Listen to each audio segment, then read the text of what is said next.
So, mwirori wa Farodhi wa Thayo TV. Karibu sana. Nitwa Gioka. Niturari kiriko na nituma kiriko mathaine ma rucinde. Ati nitugucemania haci andu ega thaa kenda mathaa ma Kenya na ndina TV muno tondu as we speak ni thaa kenda na ndagika 31 mathaa ma Kenya. So wewe Kenya na nja wa bururi karibu sana. Na umuthi twina sign language interpreter. Sign language interpreter. Na kwa sababu sitaki ubinafsi sana, wacha nitumie lugha ya taifa.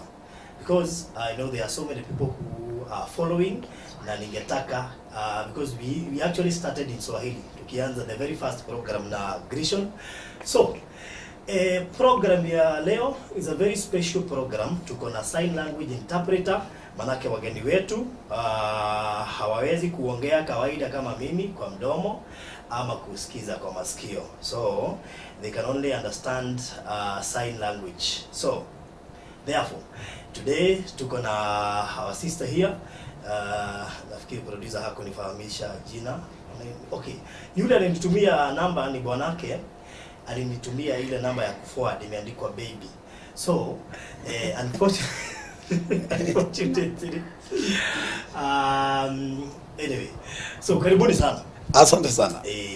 Sijui niambiwa nitaka kuwasalimia. Bas, hao tushasalimiana na hiyo imeisha.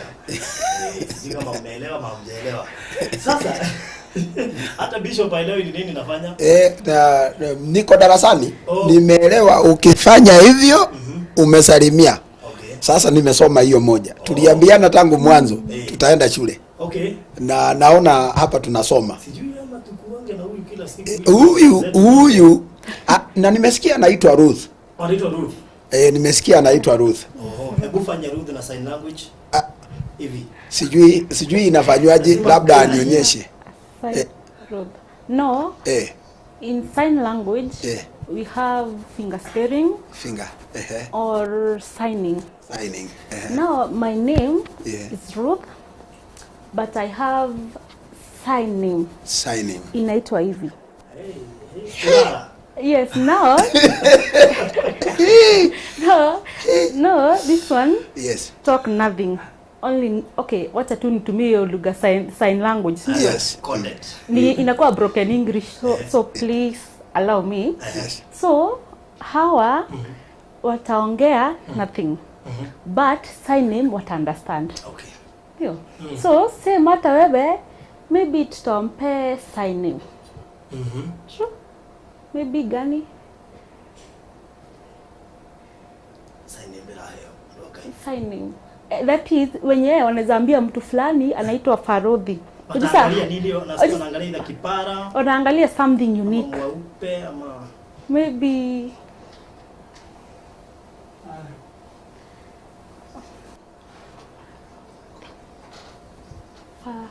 Farodhi. Yes, wanaweza kuita hivi ama hivi Farodhi. So wao wakisema watasign Farodhi. Okay. Nita understand wanasema wewe. Yes. That's good. Bahati nzuri ni ati anaongea, kwa hivyo tukikwama kabisa itabidi sasa aongee. Atasema. But we thank God for everything. So we have Grishon and we have Nancy. Hawana uwezo wa kuongea kawaida na hawana uwezo wa kusikia kawaida. That's why we have a sign language interpreter anaitwa Ruth. So karibu sana Ruth hapa kwa Farodhi wa Thayo TV. I hope we shall walk with you this journey until the end. Yes. Hatukutaka tukuite free, manake nimesikia umesomea University of Nairobi. So meaning tutakupea kitu kadogo as we also promote you ili watu wakujue. Maybe by the end of the day utapata kazi tu hapa. Thank you. Because we are also helping, sindio? Yes. But we have some small token for you for every session. Thank you. Now, siku ya leo ni siku muhimu sana. The reason as to why nimesema ni muhimu sana, we have this document. Hii document ni zile vitu zote watu wamejitolea kusupport hii couple. But in case haujakuwa ukifuata story ya Grishon na Nancy, it's a very special story. Why? Walipatana Facebook. My goodness. How do I even know mtu haongei kwa Facebook? I mean, nimekuwa Facebook for so long. How? Sijai jua ati naweza ongea na mtu huko na nijue ati hasikii ama I don't know. So, but they met. Wakapendana. wakakutana na mchungaji wao. Wakasema wanataka kuoana, wazazi wakakutana, kijana akatoka Nairobi akajipeleka Nakuru kutafuta msichana, wakakutana. Chenye kinawasumbua saa hizi ni mapenzi tu. Hiyo mwezi elewa. Mapenzi ndio inawasumbua.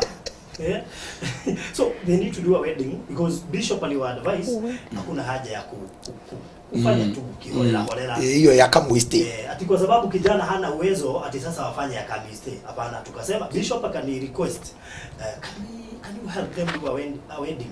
Nikamwambia Bishop, and it's okay, me I have no problem. That's exactly. Na tukaanza safari. Tukafanya story ya Grishon, tukafanya story ya Nancy, and I have good news here because I'm telling you people are so much willing wafanye harusi. And therefore, siku ya leo nikataka kwanza Bishop aombe ili nikaribisha. Niko na one of the I'm so honored by the way to have CEO and chairman wa Bonfire Adventures. And as you know, Bonfire Adventures is one of the biggest company in Kenya. In Kenya, yes. Nafikiri wamekuwa the best tourist company for the last 10 years. For the last 10 years. Yes. So, na hata huu mwaka si bado hata huu mwaka wanatoboa. 11 years. Yeah. Na he's a man of few words. Yes. He's a man I would say that I respect hata kama sikuwa nimemmeet. I happened to meet him yesterday na ni akasema atakuja. Yes. Yani imagine atakuja hapa. Hata kwanza ile siku uliyomzungumzia kwanza. Ile siku nyingine ulipomuuliza na akasema imagine alisikia anauliziwa online. Yes. Na akarespond kwa that man is a good man. So much honored for the chairman, Mr. Simon Kabu, Bonfire team, na wale wote wanampenda manake najua anapendwa sana. Anapendwa sana hata mimi. And funny enough, last time nilienda vacation, yes. I happened to mwenye tulikuwa na yeye, yes. Hakuwa amebook kwa Bonfire. Yes. But kufika kwa hoteli tuliambiwa mmeletwa na Bonfire. Yes. Tulifikishwa na wao. Yes. We didn't know. Ni vizuri tuambie mtazamaji. Bonfire is one of the best tour companies. Yes. Bonfire Adventures. And therefore, Bishop ukiomba, yes. nitakaribisha Mr. Simon. He is part of those people who are listed here. Yes. Wenye wamejitolea kupeana services kwa Grishon na Nancy. Yes. Lakini sikutaka kumnukuu. Nilitaka yeye mwenyewe aje aseme anapeana nini. Thank you. And he's a nice guy. He's a nice guy. So friendly, social, so godly. Ametucreatea time. Si Mungu ni mwema. Mungu ni mwema. Kweli kabisa, hayo ni maombi yamejibiwa. Tuombe.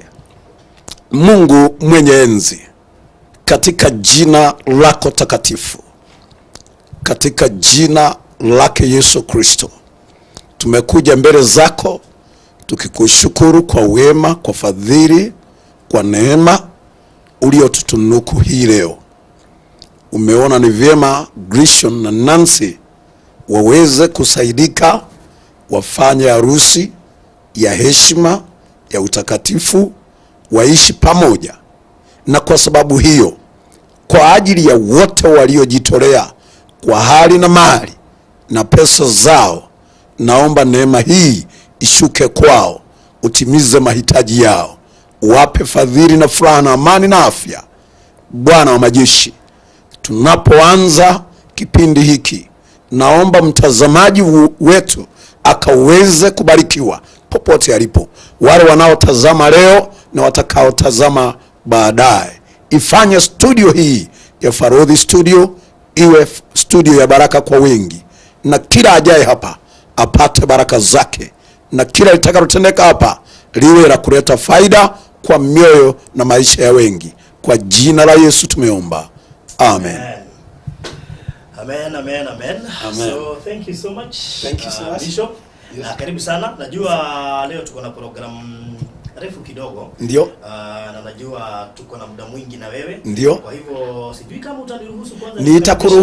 Nitakuruhusu tena kwa moyo safi. Unajua nimezoea kile Kiswahili cha wale wa shamba shepa. Yes. Kiswahili kitabu kilichopangwa. Yes. Na mtazamaji. Tunaingia shambani, alafu kisha tunarejea. Asante sana. So Bishop, yes. Wacha ni kurelease. Yes. And then ndio tukaribisha mgeni wetu ndio akaweza kuingia hapa. tunene mawili matatu. Nafikiri utakuwa tu karibu. Nitakuwa karibu. Akimaliza unaingia, tunaendelea na program yetu. Yes. Tunashukuru. Mtazamaji, tutatumia radhi, studio yetu si kubwa sana. Kwa hivyo najua cameraman atajua vile ataiset ndio uweze kupitia hapa tu. Asante sana. Yes. Asante. So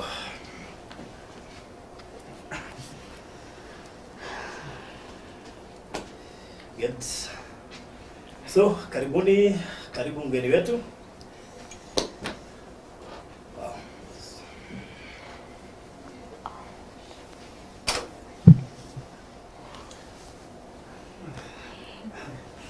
Nimesikia.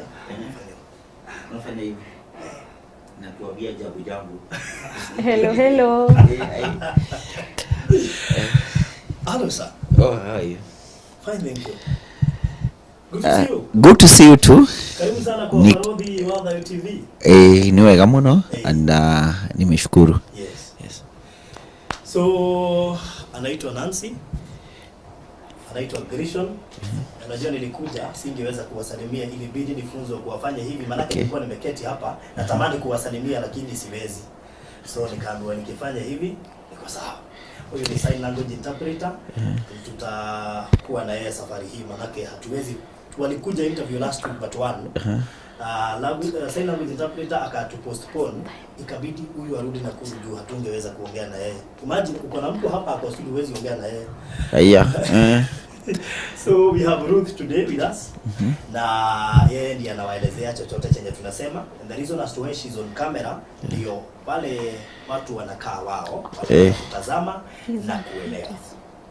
Yes. So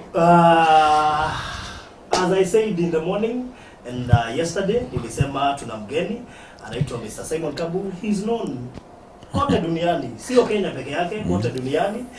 Na ningetaka kwanza asalimie mtazamaji wa Parodi Wadha TV kupitia ile kamera. Yes. Jabu.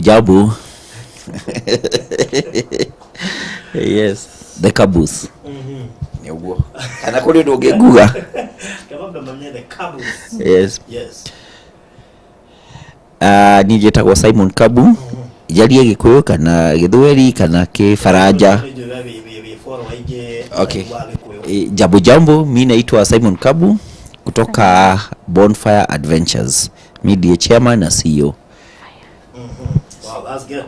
So, as I said, hata ukiangalia Facebook kwa page yangu ya Parodi Wadha TV, tulitaja Simon. Imagine kwa ile heshima na kuanga nayo. Tukamtaja tu. Mimi hapa nikifanya show yangu nikamtaja, nikasema as I listed zile vitu watu wamejitolea. Okay. Nikasema kitu chenye sioni ni honeymoon. Na sasa unajua ni watu wengi sana wangetaka kusponsor hapa, lakini nikajua si wengi wanaweza kumbuka story ya honeymoon. That is your part actually. Yes, it is my part. Sasa nikataja kwa ufupi sana nikasema si Simon Kabu niitiwe kwa sababu najua kuna watu wanakufuata sana na kuna watu mnajuana. Nikasema niitiwe Simon Kabu, and surprisingly you responded the same day. I don't know how, kama ulisikia ama ni mtu alikuambia ama what happened. Niliambia na mtu wako UK. Ako East London. Ndio aliniambia unatafuta na Parodi Wadha. Okay, nigoe kumamu. You know me? Yes. What do you mean? Haya, gekuforaga na ninyonaga YouTube ciaku koguo ri. No, ni goragwo tu. You see, information is power. So it means that I follow many people and I listen to a lot of information. That's why I'm able to know what is happening and to even to enjoy the content online. Yes. So I follow you. Okay, that's so nice. Mr. Simon Kabu, now that you're here, this is the couple I was talking about. Nancy and Grishon. Nancy na Grishon. Yes. Sawa. Si umeona nani Grishon hakufunga macho? Hapana, alikuwa ametafuta. Shockingly, walipatana Facebook. Hata mimi najua ni mwambie nilipata bibi yangu Facebook. What do you mean? Yes, tulipatana na Sara Facebook. Sara Kabu? Yes. Ngoja, ulikuwa unatafuta nini Facebook? Sasa si unajua mimi nataka siku moja, si nitasema tu preview ile inaitwa trailer. Uniita siku moja tuongee juu ya hiyo issue. So mulipatana Facebook? Tulipatana Facebook. My God, yani inafanyanga kazi hivyo? Hata ni watu wengi sana. Okay, what happened? Kulikuwa that time hakukuwa na WhatsApp. Kulikuwa na kitu inaitangwa Google groups. Tulikuwa watu yani tulikuwa tunaongea kila kitu juu ya dating, jobs, kila kitu. So hapo ndio sasa yani ilikuwa group kubwa. So watu wakauliza kwa nini hatuwezi enda team building? Tukaambiwa nani atajitolea? Mimi nikajitolea, Sara akajitolea na watu wengine kadhaa. Tukaorganize hiyo group ikaenda hapo. Sitaki kumalizia, nataka hiyo watu uniite tena nikuje niongee juu hiyo story yote. Hapo ndio tupatana na Sara. Watu wote wa Facebook nyuma ya tent. Yes. We have to discuss something. We need to show them technology is working. Wacha hivyo. Wacha nikwambie Farodhi, unaona Bonfire saa hii. Kuna watu wengi sana wamekutana through Bonfire, wame na wameoana na Bonfire babies. Hata Bonfire babies maybe wakiweka wanaweza jaa Kasarani. Yes. Bonfire babies. Wow. So watu hata wajuani because tunakuanga na kitu tunaitanga group joining. Kama watu wanaenda Mara, wewe sasa maybe umekuja peke yako, umetoka pahali umetoka like France ama wherever umetoka, yeye ametoka pahali pengine ama ako huku. Mkienda safari, mkirudi mko per person sharing. Ulienda ukiwa single, unarudi ukiwa per person sharing. So you normally have single packages? No, okay, yes, we normally have single packages, but what happens, we have packages that for everyone. Okay. So tuna join a group. So tuna join a group. So kwa hiyo for the vehicle part, kulala watu watalala separate, but for the vehicle part watu tuna so mkifika, si basi mkienda kabla mfike Masai Mara ama mfike na SGR Mombasa, si mnakuwa mmeulizana wewe unaitwa nani? Unapenda nini? Mkirudi mko papa social. Wow, that's so nice. So Grishon na Nancy walikutana huko wakapendana, na kijana hakuwa na uwezo. Bishop akaona ni vizuri ani request kwa sababu anajua anasaidianga watu kupitia group yangu ya Farodhi Wadhayo TV. Nikaenda nikapatana na wao na nikaona wako serious, wakapanga kupatana na wazazi na kila kitu imemalizika. So we are now planning their wedding. So watu wamejitolea zaidi sana hapa. So wakati nilimention, I didn't know that you will respond kwa sababu hatujuani, but when I was told that you have responded kwa simu yetu, nikasema I want to meet this guy because we have never met. Yes. Actually wamefanya nikutane na wewe. Wow. I used to wonder how nitakufikia aje. Unajua huwezi patikana kwa ofisi. Unaingia hii unaenda kwa branch hiyo nyingine. Yes. I know, but they have made me meet you. Now they are here. Najua huwezi ongea na wao direct. Anasema thank you kwa kufanya wao mkutane, wanasema thank you. Wow, inaambia hivyo. By the way hivyo ndio inasema. Ndio hivyo, yes. Honored. Ningetaka kuambia kitu wote wawili. Hata kama hawana hiyo uwezo, si wao peke yao, hata mtu akona uwezo. Hizi maneno za harusi, kuna vitu kwa maisha zinakuanga za community. Ni mara ngapi hata mimi nimechanga rurashio, nimechanga harusi na watu wako na uwezo. So wasione kama ni mbaya. Hiyo kitu inakuanga ya community because uko na marafiki wale wanaweza saidiana. Tuna feeling vizuri tukiweza kuchangia hiyo kitu. Because yani tunaweza celebrate aje mtu akipata boma. Hiyo tu ndio tunaweza because kuzi kama kitambo vile nilikuwa nasikia mababu zetu ati watu wanaenda wanatafuta msichana wanamtorosha. Sasa siku hizi hakuna kitu kama hiyo. So sasa wa address kupitia yeye. So Grishon na Nancy, nimeshukuru sana kwa sababu mnaanza boma. Ni vizuri sana kwa sababu hiyo ni part ya maisha. Kuanza boma ili generation nyingine ikue. Na vile tunaweza fanya sisi tukiwa marafiki. Sasa tumekuwa marafiki wenu. Tungetaka kuchangia ili boma isimame, na unajua kila mtu ameblessiwa differently na Mungu. Na sasa kwa sababu maybe nimeblessiwa tofauti na mwingine, bali mtu ataweza kuchipina ili hii boma yenu isimame. Na sasa mimi nimesema honeymoon lazima at least waende honeymoon. Mombasa I think ndio mzuri, waende waoge na maji ya chumvi na waswim hivi. Then after that wafurahi tu siku 5. 5 days wapande ndege. Yes, hivi I don't know ndege inafanyango aje, wapande ndege. Waende. Yes, na after that ili tuone matunda ya honeymoon pia. Yes. Yes, tunataka hata sisi tuone matunda ya honeymoon, kwani hata I'm sure hata mtamazaji anataka after that tukikaa baada ya miezi kadhaa mwaka hivyo, siwapati pressure. Wanasema tu hiyo ni joke. Walituambia wanataka 3. Surprisingly huyu alifanya interview yake kando akasema wanataka watoto 3, huyu pia kando akasema 3. Nataka kuambia kitu. Watoto kwetu kwa kimila hawakauntiwi. Hawakauntiwi. So wakuje kabla mtu arudisha majembe kwa store, watoto wakuje. Wasiseme ati mtu asemange ati mtoto ndio wa mwisho. Hapana. Unasema saa hii the last born. The acting last born. But si useme ati the last born. Wezi jua. Wow. So waende na ndege. Yes. Ni 5 days. Yes. Waende Mombasa, waende wafurahi. Wakirudi watatuambia testimony, na hata Mombasa naweza wapatia photographer. Wow. Apige picha. Wow. Ili wakuange na memories za honeymoon. Hiyo yote courtesy of Bonfire accommodation. Yes, accommodation iko. Wow. Meals. Then transfers. Ndege sasa hapa ndipo watajibeba tu mpaka JKA ama tuwabukie whatever, hata kama ni Uber. Kutoka hapo wachukuliwe na gari zangu Mombasa, wapelekwe kwa hoteli, wakae siku 5, wakule, wakunywe, waoge na maji ya chumvi. Then kutoka hapo si ndio tumesema hivi ile tunatarajia. Na nikuulize wataenda peke yao? Si ningekuwa hapo ndio unajua lazima unajua watu wa Mombasa hawajaona kapu kama hawa. Ndio nawaambia na naandikia mahali. Hii ni honeymoon. Wewe utaigilia wapi? Utaigilia I'm sure si wanaweza enda peke yao. Yes.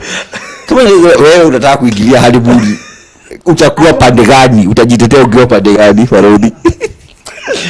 Sasa wali comfortable alone. Yes. Kama yule alijitoa hapa akaenda mpaka na kina yeye na hawapigiani simu, there is possible. Honeymoon wewe ndio unataka unajua watu wengi wameniuliza wataenda peke yao. Na wakipotea? Hapana, hazipotea. Wewe wacha tu. Wacha waende. Basi ndawafikisha airport. Unajua tunasemanga hiyo status yao si disability. Yes. Unasemanga hivyo. Ili kuacha watu waache kuona kama ni kitu ati ni kitu. Yes, they are just different from us. Yeah, sure. Si ni kweli? Ni vile unakutanga mtu mwingine sikio yake hasikii vizuri. Mtu mwingine maybe jicho yake haioni vizuri moja. It's the same thing. Hata kuna mtu aliniambia tukisema ni disability basi hata wanaona tukiongea sana ni kama tuko na disability. Yes, maybe wanaona sisi kama tuko wazimu because tunaongea. Sio nini mnafanya mdomo hivi, you know? Kitu kama hiyo. So wacha tu waende. Our team itawatekia care in Mombasa. Yes, I have a team in Mombasa. Niko na magari zangu Mombasa, watachukuliwa VIP wapelekwe kwa hoteli, na hoteli zitaweza ku manage. Hiyo experience na exposure is very important for them. Si wanaanza maisha ili wajue hata hiyo maisha itakuwa hivyo. Yes. Sisi ndio apeleka JKA. Na wewe unataka kwenda? Tunaweza panga. Wewe usijali, tutapanga. Hata JKA na hata mimi naweza wapeleka. Unajua tunaweza enda na JKA useme ama tufurahi sisi wote. Anyway, that's so nice. Yes. Wow. So I hope wameelewa. Umeelewa? No, hayasema yes, even kusema yes. Okay. We're excited. I hope we insist hapo. Lakini wabia si pressure na wekea.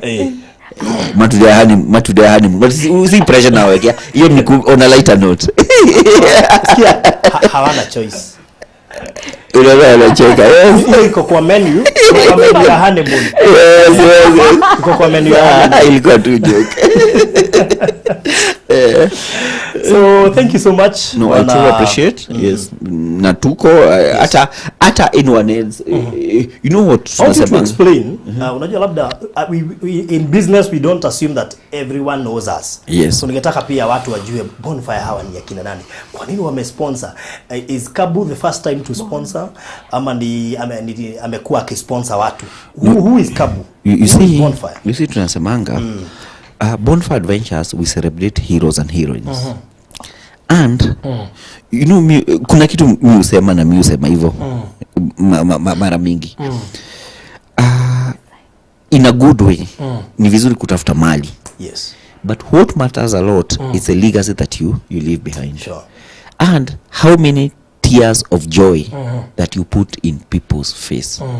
How many hearts that you make them to beat because of good things that you do. Yes. You know, singine tunashindagwa. You see, Bonfire, we work by hand of God. Yeah. Nisi ni Mungu tu. Why do I say that? We have been number one, the biggest promoter of domestic tourism in Kenya, the African leading tour and travel agent for 10 years in a row. What does that mean? Now, those 10 years, maybe over 200,000 companies have been opened to companies in Kenya, and this is number one. Kuna kitu, apart from what we do and our effort, kuna God. And why do we get blessed like that? It's because of the tears of joy that we put into other people's faces. And tunaangalia mtu akona a certain need sa ingine, mtu akona like the heroes and heroines. Yes. Tunasema kwani sahani ngapi naweza kula mimi sasa hivi? Si ni moja tu. Hani how many ni nyumba ngapi naweza kaa? Si ni moja tu. Ninaendesha gari ngapi? Si ni moja tu. Yes. What does that mean? Mali ni mzuri, but bless other people so that even you get blessed. And that's how we do. Me and Sarah tunasemanga why not?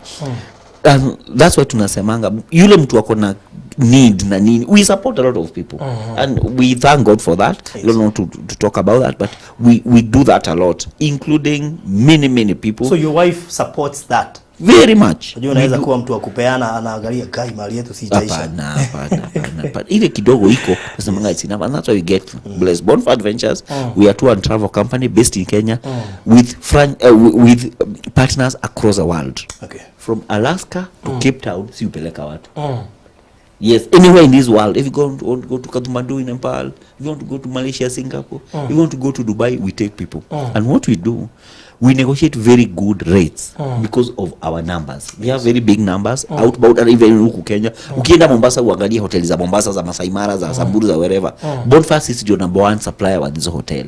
So we are able to negotiate a very good rate and a good. Watu wanatulizanga kwani nyinyi humake nini? Kama mnatuzia Mombasa siku 3 na SGR shilingi 12,000 kukula, accommodation, SGR, transfer, kwani mnapatanga nini? But what happens is that because of the numbers, we are able to because of the, you know, that numbers, unakuta hata mandege unakuta tunapeleka watu Dubai kutoka Kenya na shilingi 55,000, including flights, accommodation, transfers, Dubai city tour, desert safari, dinner cruise, all that, 55,000, including huku Mombasa, Masai Mara, siku 3 kupeleka watu na from 12,000 shillings. Unaenda siku 3 unachukuliwa na gari, unaenda mpaka, all that we are able to do. Ili we are humbled that we changed the travel and tourism industry in Kenya. And hiyo itakuwa kwa vitabu zote. Siku hizi na social ati Bonfire model inasomwa mpaka in colleges za tourism. Wow. Imagine how humbled can you be when unasikia ati model ulileta inasomwa mpaka kwa vitabu. You know, that is very good. And that's why I say it is God's work. And I thank all Kenyans. I personally thank all of you for the support you have given us. Today hata mtoto ukimuuliza unajua kampuni gani ya tours and travel, definitely atasema Bonfire. Yes. Even the research have been done. So when you talk about traveling, you talk about Bonfire. And we are humbled by that. Yes, there's a lot of things that we do. We are special from any other person because most of the time what we do before clients wetu waende pahali, and that's when we travel a lot. Mimi na Sarah, maybe either na watoto, we travel your place ili to sample on behalf of a client. Nikiwaambia na kupeleka place in Malaysia, Singapore, in a certain hotel called Movenpick. hiyo hoteli nishaenda. If I tell you I'm taking you to Dubai, kama juzi tumekuwa Dubai, we were sampling the new excursions na new attractions zile zimejengwa wakati wa COVID, after COVID. Okay. Yes, kama Dubai Frame, the Museum of the Future, hizo zote tunaenda tu sample ili tupeleke wageni wetu wale washakuwa Dubai mara ya kwanza na ya pili na ya tatu, tuambie you can do A, B and C. That's why Bonfire is different from any other person. Okay. Yes. Maybe tukimalizia najua every holiday lazima mkuwe na packages. I know kuna Easter. Yes. Do you have a sweet package for Easter? Kwa sababu najua hapa kuna couples, kuna nini, kuna families wangetaka ku. Yes, we have many packages. We have charters. We don't have charters because you see saa ingine unakutanga over those festive season kuna watu wengi kuliko kiasi. So what unakuta ndege hakuna. Kama sasa sisi tuko na ndege zetu. Client ni wa Bonfire peke yake atakuwa kwa hizo charters. Some are going to Dubai, others zinaenda Mombasa, ingine Malindi, ingine Watamu. Kama sasa Malindi kupata ndege mtu anasumbuka. Yes, hata hakuna. So unakuta we're able to negotiate good rates na that's why our packages at the Easter zinakuwa even cheaper than any other time and any other person. So Easter, the school holiday, unajua watoto wamefunga for 2 months. Yes. We have great offers. Yes, kitu tunaitanga bless toto. Bless mtoto wako. What else can you do except kumpeleka holiday kuena memories? Yes. Oh, that's good. So if someone wants to book at offices ziko wapi, number? Tuko na ofisi mingi. We have over 9 offices across Kenya. But I can give you our pilot line. Okay. It's very easy to remember. It's 0711 222 444. 0711 222 444. You just need to send a WhatsApp. All right. 0711 222 444. That is the number. Okay. Yes. That's so nice. Na thank you so much, Mr. Simon. Sijui kama kuna neno la mwisho labda ungetaka kuongezea. Personally, I'm so humbled. Me too. Because you honored my request. Anytime. And we mentioned too. So we are so surprised that you had to respond. Na ukaoffer. Yes. I'm so excited about them. And Grishon and Nancy, tutaweza kusaidia nyinyi ama kusaidiana na nyinyi. You know, to assist the way we can, even after harusi. So unajua kuna after boma hiyo harusi ni siku moja, but kuna life after harusi. Si ni ukweli? Tutakuwa hapo tukiweza kusaidia the way we can. Maybe hata sijui kama umeuliza fans wako kama kuna watu wanaweza watafutia job. By the way, funny enough niliwaambia hawana kazi.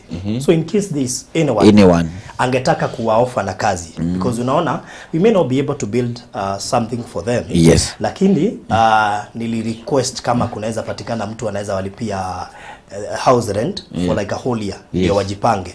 By that year, by the time tunafanya wedding, pia kama kuna mtu anaweza wapatia kazi individually. I don't know what kind of job wanaweza pewa. Yes. Maybe if you have an idea. You don't have an idea, but wanaweza ulizwa waseme I'm sure kuna kitu wanaweza fanya. I am sure tu kuna kitu. Or even their business. Yes. Because they can open a business. Yes. Nafikiri we shall. Why can't we, all of us, including what your fans and my fans, why can't we, you know, imagine how watu wameamua. You see, it means that mtu anaamua ku settle down a boma. It is just holding the horse. And hold the horse hivi. Useme I'm making that the decision. Kwa nini? Tusiwa promote mpaka wajisimamie hivyo. Yeah, wakuwe stable. We can do that and we will do it. Yes. So si mtufikie. Yes.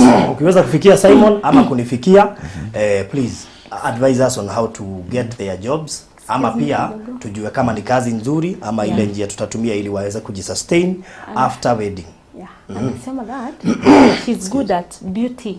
Oh, she's good at beauty. Yeah, beauty, makeup. Oh, that's good. Dressing, fashion. Then Grishon asema amesomea hiyo kosi ya stima. Kenya Power huwa hawaajiri watu special. Si nimeona wakiwa wameweka Facebook. Watu wa Kenya Power. Ebu semeni kama you can give Grishon something. Kenya Power, we can talk to their bosses kama they can give Grishon. Yes. Tutaongea na watu Kenya Power. Ashris nitaongea na Madam Mungai. Nione kama she can do so, or any other person akona opportunity. Yes. I can talk, wanaweza nipatia okay, I am sure kuna document wako nayo sivyo. Yes. I don't know whether it's a CV, yes, whatever it is wanaweza nipatia tujaribu tuone what we can do. And any fan or Farodhi who is able to at least to offer even assistance atuambie what can we be able to do to make sure that wamejisimamia. Let's do it. Alright. Let's do it tusemange. You see like now, sorry just to bring you back and with permission, niko na permission ya the 100 shilling couple. After tunifanyia hiyo nilimpatia kazi kwangu. Wow. Yeye ni dereva na kuanga Bonfire Adventures. Oh nice. Yes, Wilson. Ako huko, yes. Ako huko, he's a courier driver. So ni vizuri tu, I feel good na ninamwona alifanya harusi. Hata kuna watu labda hapo wako na makampuni yao. Yes. Wanasema si wakuja ufanye kazi electric hapa. Yes. Grishon. Let's know na tuone so that we're able to make sure that wanajisimamia and for the better of their life. You'll be feeling good na Mungu will be able to bless you. Wow. Thank you Sarah Kabu kwa sababu ungemnyima ruhusa. I know, I'm sure you shared. Yes. Na akakwambia ni sawa. Yes. So thank you so much kwa kumruhusu akuja. Eastland si karibu. Kuna jam, kuna kelele. Tunajua hewa ya hapa side na huku ni tofauti. Kuna joto. So nimezoea pande hii. Nilikuwa nauza maziwa pande hii. But you see ni kitambo. Yes. I'm sure hata hapa tuko hakukuwa kumejengwa. Hakukuwa kumejengwa. Hata umeshtuka kuona kuna by the way nimeshtuka sana. But unauza maziwa? Nilikuwa taniboy wa gari za maziwa. Unaona hii maziwa asubuhi. Ukipata maziwa asubuhi kwa duka, kuna watu wanakuanga wamelala wakiileta. So mimi nilikuwa taniboy wa hiyo kazi na nilikuwa na degree. Nilikuwa nafanya hiyo. Si unaona hapo? Nijua kuinua niliza maziwa hizi. With a degree? Yes. My God. Mimi nimehasa si nilikuwa makanga, but nataka unielevate siku nyingine. Story yangu nikuje niipeane. Yes. Okay. All right. Thank you so much. So hope kama do you have anything else maybe ya mwisho kabisa ya kumalizia? Thank you so much. Kabla nikurelease. No, niko sawa? Na yes. Excuse kidogo, nataka kusema kitu.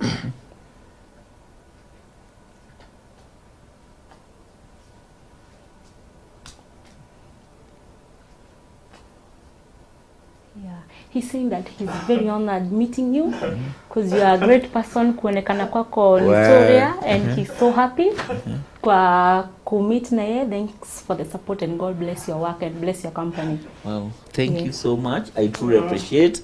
Na in fact kukutana hata ukiona tukicheza nikisema hivyo nasema ni vile tu na feel, you know, na feel hata ni vizuri tunafurahi tukiwa pamoja. Ama si ni ukweli? Yeah, sure. Life lazima ikuwe serious.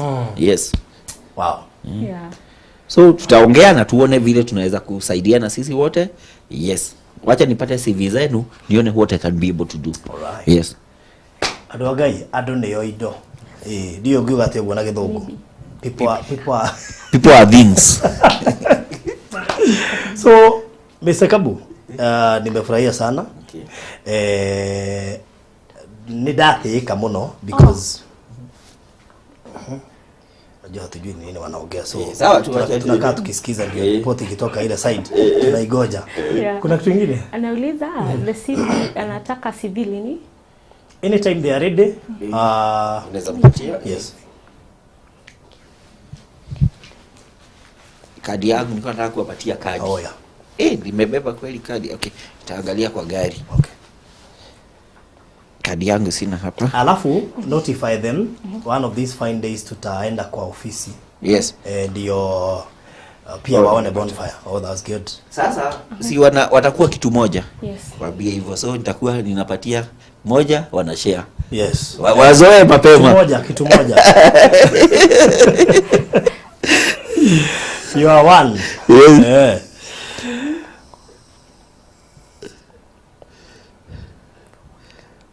Muulize kama kuna kitu anataka kuongezea kabla tu.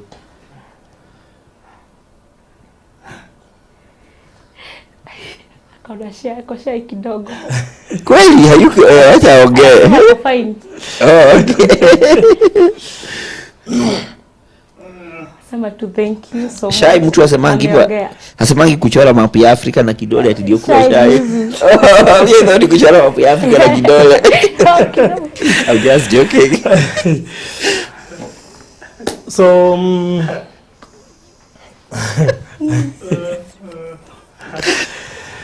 anyway, so thank you so much Mwana Simon Kabu. Yes. Wacha ni kurelease lakini nimeshukuru sana. God bless your company. we hope itakuwa number 1 for the next 30 years to come. Yes, we are hoping God, we are praying to God and working towards that. Yes.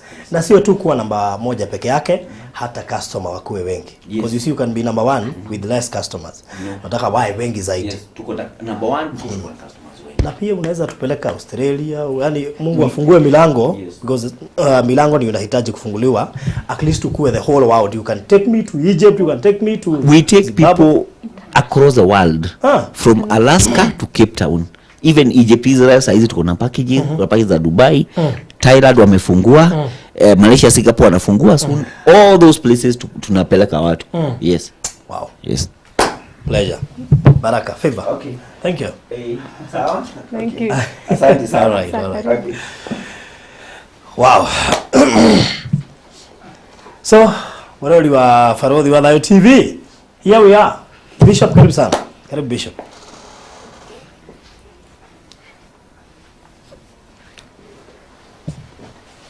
Good Bishop, karibu sana. Asante sana. Chukua microphone. So Bishop, yes, kama umefuatilia? Umeona aje? Hata maneno yananiishia. Kuwa na Bwana Kabu. Umewahi kukutana na yeye? Nimewahi kukutana na yeye. But sio kwa forum ya mambo haya. And he's a very respectable man. Very humble. Na watu wengi hawawezi kujua. Yes. Kwamba he's the CEO. Yeah. He's a very humble man. And a very God-fearing man. Yes. So, there we go. Kwa hivyo, part of the things zenye zimepeanwa ni free honeymoon. Imagine mtazamaji. Free honeymoon. Unafanya wedding. Do you know how vacation is expensive? Very expensive. Wewe unajua honeymoon, how expensive it is? Hata tusiseme tu how expensive. Fikiria kwenda kwa national park, kama ni kwa national park. Kukodi room kwa hiyo national park. Ulale. Na ulipe chakula. Na hiyo gari ya kwenda. Kama ni one day. Haitakuwa chini ya 20,000. Wamepewa siku 5. Siku 5. Do you know what is 5 days? 5 days. Sema sio chini ya 1,100. Exactly. Because kuna ndege, accommodation, yes. Wamepewa photographer, yes. Transfers, yes. Aish. I tell you. Mtazamaji wa Farodhi wa Dayo TV. Kwa kweli unapojitoa kwa sababu ya Grishon na Nancy au kwa sababu ya jambo lolote linalofanyika kwa studio hii, yes. Uwe na hakika linaenda kwa kazi yake. Ndio naona mzee kama huyo Bwana Kabu amejitoa. Yes. Na ametoa kwa moyo, sio kwa kuitwa njoo ufanye. Kwa moyo. Inapendeza. Wow. It's just a lot. Just a lot. So, we also have a list. Yes. Najua hujakuwa ukiona kwa sababu unajua you are a busy person. Very busy. Na wewe ni mchungaji. Ndio. Kwa hivyo shughuli ni mingi. Ndio. Sasa ndio. I had to sit down with my team. Yes. Na tukaunda zile vitu huhitajika. Yes. Wakati wa wedding. Yes. Na katika list yetu. Yes. Kuna service providers. Service providers. Mwanzo niseme. Yes. Wale watu wamepeana pesa. Ndio. Ikiwemo ya keki na vinginezo. Ndio. Kwa simu yangu kwa sasa. Ndio. Iko na 183,500. 1,183 na shilingi 500. Hizo zimetolewa tayari. Cash. Yes. We have also service providers. Service providers, watu wanaotoa vitu tofauti. Na part of them wametuma ikiwa pesa, that's why we have that amount. Ndio. So, nitaanza na sisi kama Farodhi wa Dayo TV. Apart from kuomba usaidizi. Ndio tuweze kuwasaidia. We had also to intervene. Yes. Na tukasema sisi ndio service provider wa kwanza. Wa namba ya kwanza. Nilitoa gari yangu. Ndio. na nikatoa services za photography, ndio makamera na wenye kupiga na videography na watu wa kuchukua video. Yes, unajua hiyo ni gharama kubwa sana katika. Ni gharama kubwa sana hiyo, sio chini ya 1,000 pia. We are talking of 200. 200,000. Yes. Kwa sababu tunawapea package mzuri zaidi. Ndio. Yenye hatupeanangi. Ndio. Na ni free. That is Farobi TV. Hebu nikwambie hata karibu niseme na mimi nianze kufunga harusi sasa. Nisaidiwe. So, hao ni Farobi TV. Hao ni Farobi TV. Na tumejipeana pia sisi. Juu ya ile 200. Na nyinyi pia. We are the part of committee. Yes. We are the part of the organizers. Niko na hakika maana wewe uko kwa committee. Yes. Yes. We are the part of the organizers. Yes. Na program management. Nakwambia hii ni kujitoa. Tunaweka hii data yote ya watu wenye wanatoa pesa. Ndiyo. Na wenye wanatoa service providers. Yes. Na namba zao because we also tutawashukuru pia. Ndio. And kila kitu itakuwa sawa tukiwa. Yes. We have to arrange everything mpaka wedding iishe na waende honeymoon. That's why nimesema ndawafikisha JKIA ndio niona wameenda. Na hata nimesikia ukisema hivyo. Nikasema nitakuwa mtu wako wa mkono. You will be my driver. Yes. Siku hiyo I'll be a good driver. Utatubeba. Nitawabeba. Tena roho safi. Hapa si kudandia. Sitadandia. I'll be there. Haya. Yes. Number 2. Mr. Maina wa Maryland ni rafiki yangu. Wacha uone nguvu ya urafiki. Maina wa Maryland. Na ule mzee mmoja ule.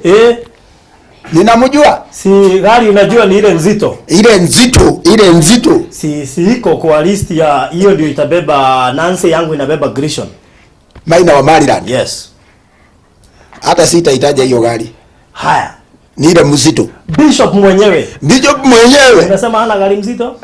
Anaye anatoa gari mzito. Itakuwa hapo.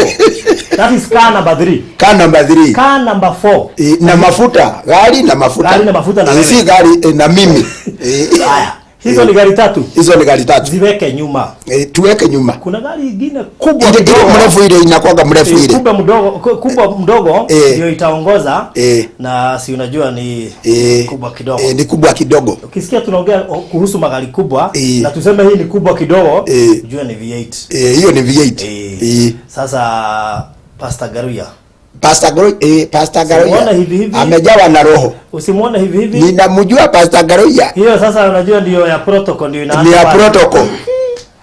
Hiyo ni ya protocol. Hizo ni gari 4. Ni gari 4. Na unajua kuna wadosi hapa watatoka US na UK na kwingineko. Ndio wataingia pale. Magari yao. Na nikuulize, ndio umeita Pastor Garuya. Na mchungaji Pastor Kiegei ulimuuliza? Sijamuuliza lakini kwa sababu ako na ofisi nitajipeleka kwa sababu najua kastori kapie na nini kubwa. Yake ni ile kubwa. Namwambia nini? Hata asinisikie. Nitajipeleka kwa ofisi. Number 3. Reverend Kefas ni Reverend Kefas na ni mchungaji wa hapa kwa Farudhi. Hapa kwa Farudhi. Nataka uone marafiki. Inaitwa nguvu ya marafiki. Reverend Kefas ndiye atanunua suti ya Grishon. Suti ya Grishon. Yes. Hiyo lazima ni ya bei. Nina hakika Reverend Kefas hawezi kwenda ile ya mtumba au ile ya 2,000. Hiyo ni ya bei. Number 5. Kuna Beth ni wa online. Beth wa online. Alitoa bouquet na bridal party flowers. Bouquet. Wale ambao tulitoka uchago wanaita banquet. Banquet. Hata hapa tu kuna watu tu wako wanajua ni. Hiyo ni mambo ya klasi ya juu. Tumaua tu letwa pale juu tumemesa na vitu. Na hiyo banquet mmeandika? Si banquet. Si banquet ni bouquet. Hata sema ni yule. Hapana, sio yeye. Esther. Na yeye ametuma 30,000 30,000 za kusimamia keki ya hawa. Yes. Uzuri nitakuwako nitaoja. Sasa sikiza. Si ametoa pesa ya keki. Ametoa pesa ya keki. Bado kuna watu wengine wanatupigia simu wanataka tulipe tutengeneza keki. Tutatoa keki. But kata se ya Esther alisema ametoa 30,000 isimamie keki. Ndio. So tukapata mtu mwingine atuambia msilipe hiyo keki, hiyo pesa wapatieni. Ndio. It will be better. Wako wengi, wako wengi. Yes. Tafadhali wewe mpendo unaotazama na unapika keki mzuri classic. Millicent usijali, hata kama Kengei hajaona tutamkuta kwa ofisi. Sara, wacha niwataje jina tu, wengi wao ni anonymous, kwa nitatumia jina la kwanza. Kuna Sara ama Sera. Sera. Alisema anatoa bridal shoe. Viatu ya huyu mrembo. Ya Nancy. Yes. Hiyo haiwezi kuwa 1,000. Very good. Najua uzuri wako hizi vitu unajua. Sera ni mtu wa maana. Yes.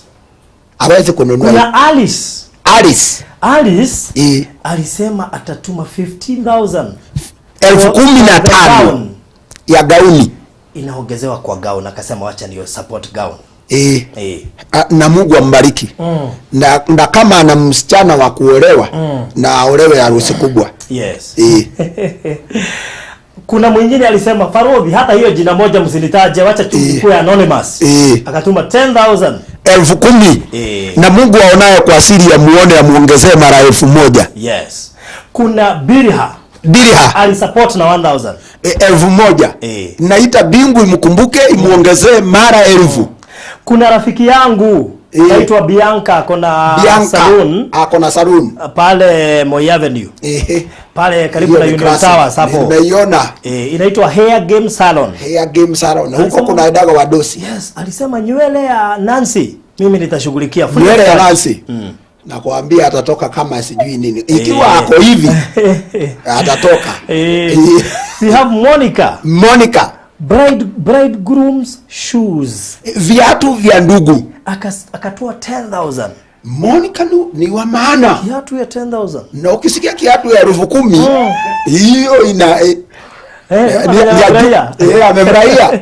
Monica tunaita bingu imuongezee mara 10,000. Si unaona tayari yako na makeup, lakini atafanywa professional makeup na Kate free of charge. Nakwambia Kate niliona amefanya mwingine mpaka unaweza fikiri ni mdoli, yani amelembezwa mpaka unachangaa. Beatrice akaongezea 200. Wote Kate na Beatrice, Mungu awaongezee na wape customers. Phyllis akatoa 10,000 for bride's hair and makeup. Phyllis yani huyu aongezewe tena. Akiwa ametengenezwa na Kate, aongezewe na Phyllis. Zikaongezewa hapo. Na kuambia sijui. Pauline, Phyllis na uongezewe, Mungu akushangaze.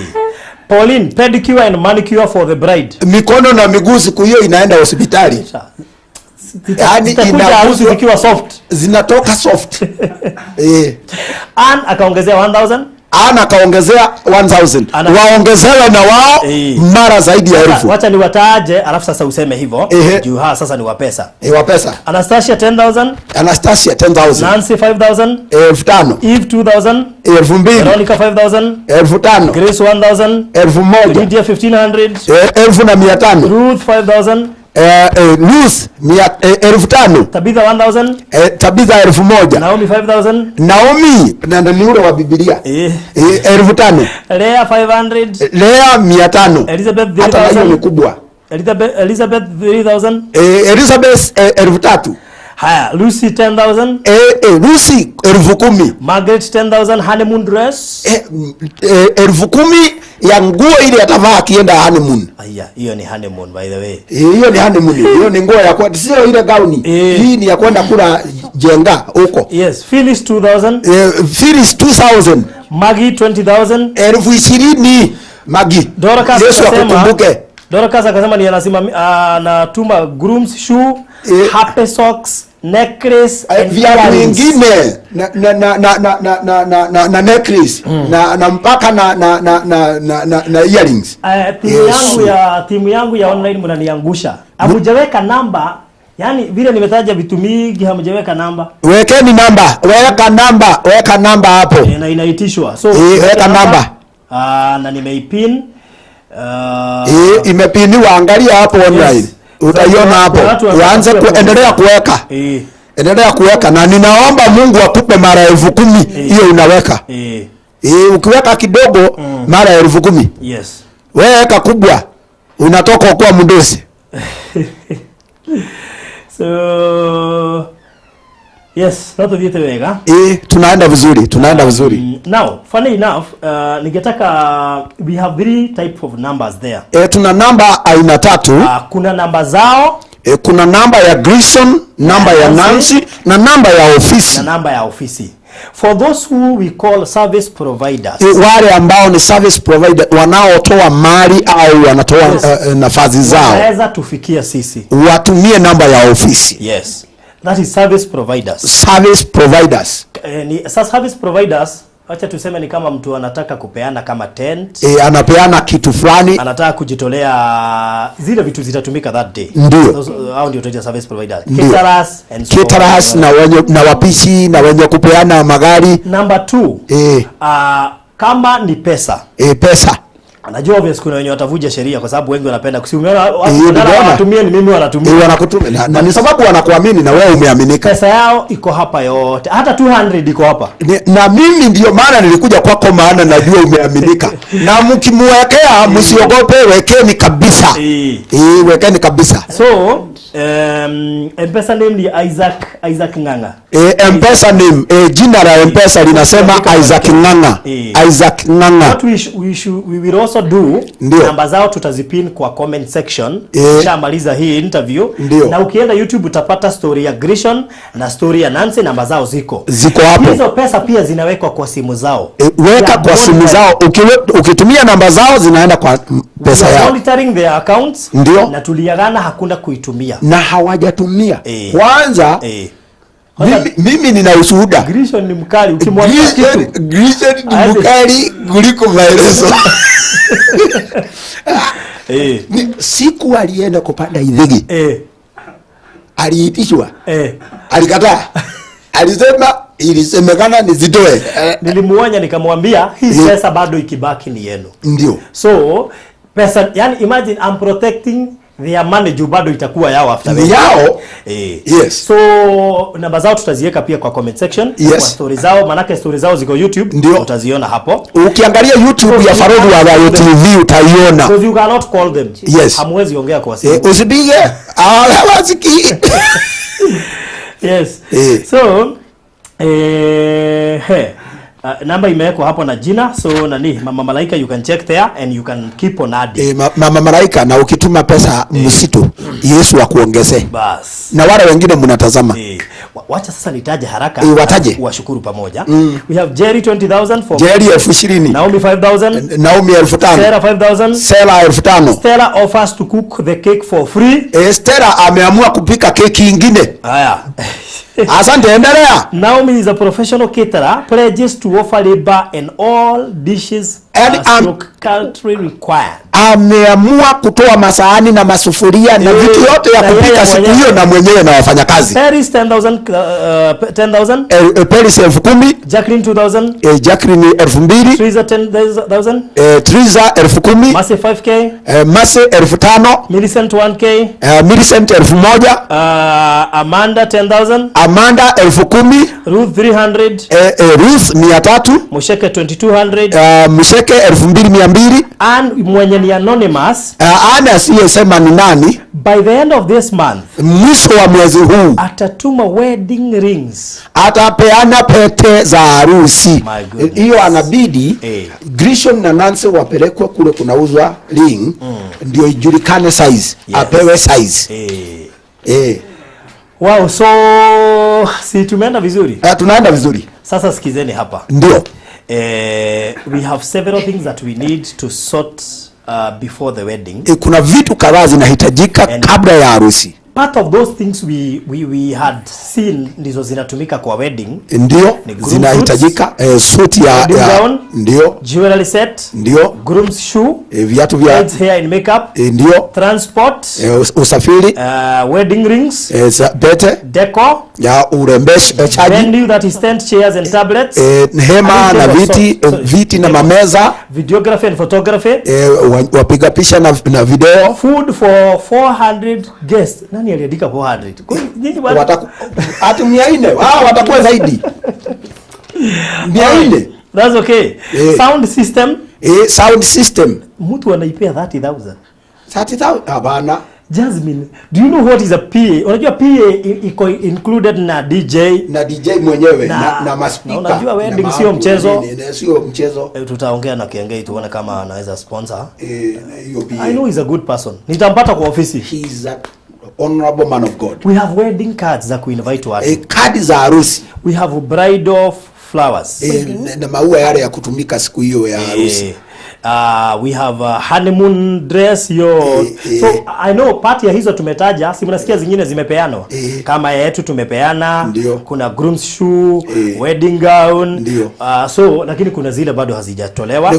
Kuna hata sijasikia hapo hawa wangwana wakioana. Sijasikia mtu amesema na walipia mahari wa dalala. Sasa sikia. Nimesema nataka mtu mmoja ama wawili wajitolee kulipa rent ya mwaka mzima. Rent ya mwaka mzima. Dio. Na kitanda tukishirikiana na Simon Kabu watafutia kazi at least hiyo mwaka mmoja wakuwe sure wako sure ya nyumba. Wako sure na nyumba. We need fridge. Tunahitaji fridge na jiko la gesi.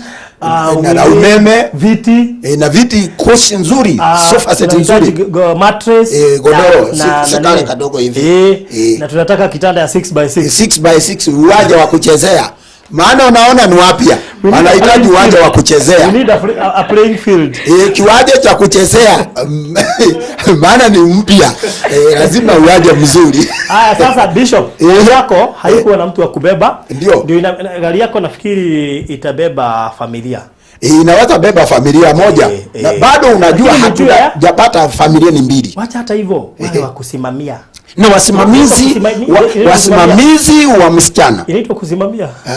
Wanaitwa kusimamia.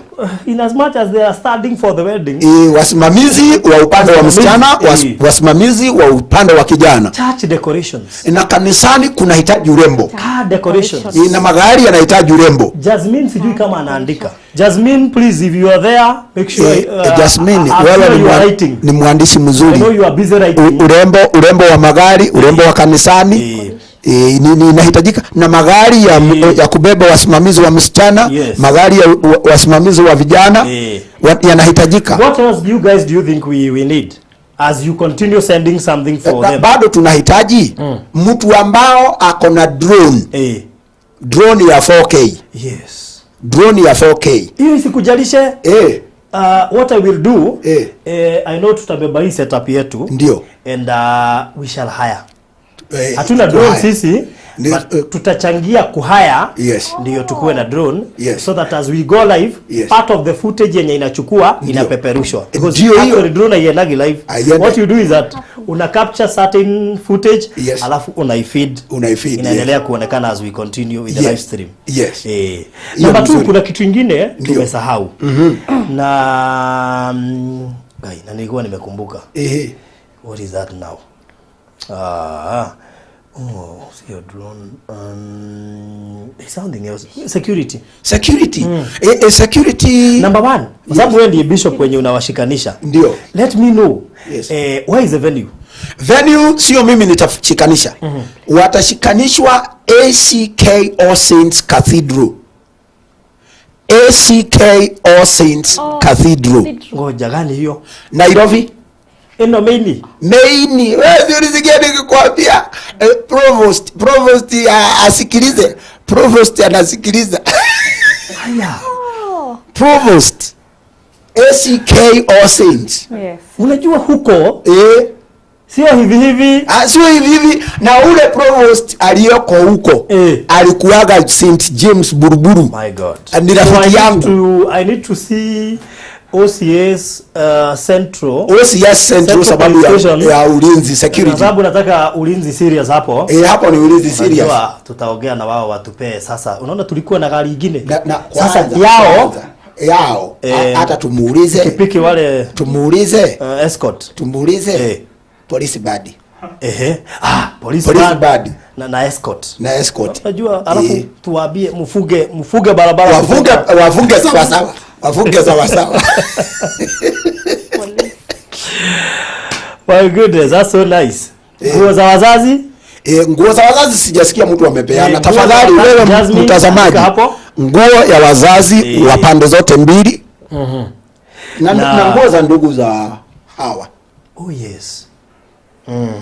Maana Nancy ana ndugu zake. Si unajua I think tayari tutajua ile theme color.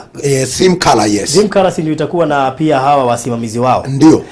Na najua part of their family members watakuwa na the same theme. Ndio. Mnaweza tu advise ni wapi wanaweza shonewa. Ndio. Mahali nani watashonewa pia nafikiri washonewe hapo. Ndio. Mtani advise ni nani hutoa pesa za kushonewa nguo, especially wasimamizi. Ndio. Nasikianga ni mtu anatoa zake.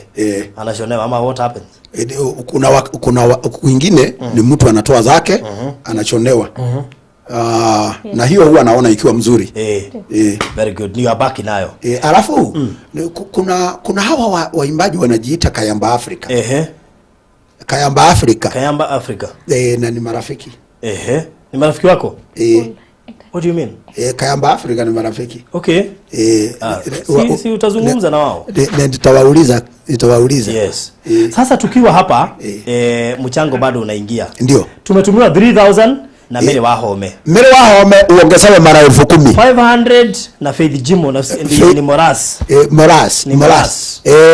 Mara 10,000. Haya, Dorcas Modoni 200. Dorcas Modoni mara 10,000. Pauline Muigai 2000. Pauline mara 10,000. Teresia W Jenga 2000. Na wewe hata wewe wajenga mara 10,000. Tabitha Njeri Budhia 3000. Tabitha mara 10,000. Na noto diete. Tunaendelea. Yes. Wewe unatazama tuma hapa tunasema. Weka yako hapa. Weka hapa. Na Mungu atakubariki. To all service providers. Mwanzo kwa labda Kinarada Security, KK Security. Yes. I know there are people who can reach them. Yes. Siwaambie tunahitaji hata masoja. Unajua soja. Tunahitaji soja sababu ya magari na mpangilio. Exactly. Yes. Lea nganga 200 zimeingia. Lea nganga Mungu akubariki mara 10,000. Wow, tunazidi kusonga vizuri. Tunaendelea vizuri. Tunaendelea vizuri. Naona wanaweka. So kama uko hapo ungetaka kukua part of the watu wenye wanachangia, please do because we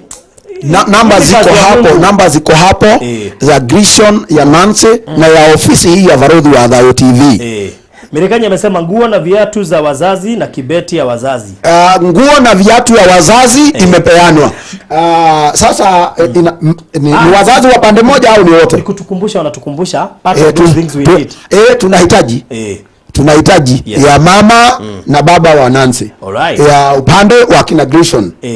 Ni muhimu. Lydia Maina ametuma 500. Lydia Maina Mungu akubariki mara 10,000. Penina Benjamin amesema we'll send mine soon. Penina Benjamin Mungu akupe mara 10,000 hata ukituma isiume ile kwa raha. Pestiwe sana. Isiweke tu mara moja ndio watu waione. Ndio. So kwa Kevin leo unaniangusha sana. Kevin usiangushe Varodhi tafadhali. Tuhekangi mara moja. Unaweka hiyo namba mara kadhaa. Wanaiona hapo. Caroline Mudhoni, harusi ni lini? We want to book flights early. Harusi ni tarehe 18 mwezi wa 6. Tarehe 18 mwezi wa 6. Mwezi wa 6. Na usifikirie mwezi wa 6 ni mbali. Ni karibu. Tunaelekea March 15. Na wasikuje mikono tupu. So we have like around 2 months. We have approximate of 2 months. Caroline ndio ameuliza. Caroline. Na unajua mtu akikujaga na vipeo. Zawadi. Gifts. Hata ukiwapa hot dish. Au wape makatoni ya sahani. Sababu wakiingia kwa hawana vikombe na sahani wanahitaji. So kwa wale tumesema tunahitaji fridge juu ya nyumba yenyewe wataenda. Ndio. Kama uko hapo na wewe ni wa fridge, sema mimi nitatoa fridge.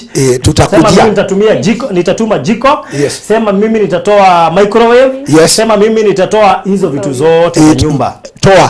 Peana tafadhali. House appliances. Yes. Hizo vitu za kutumika ndani ya nyumba.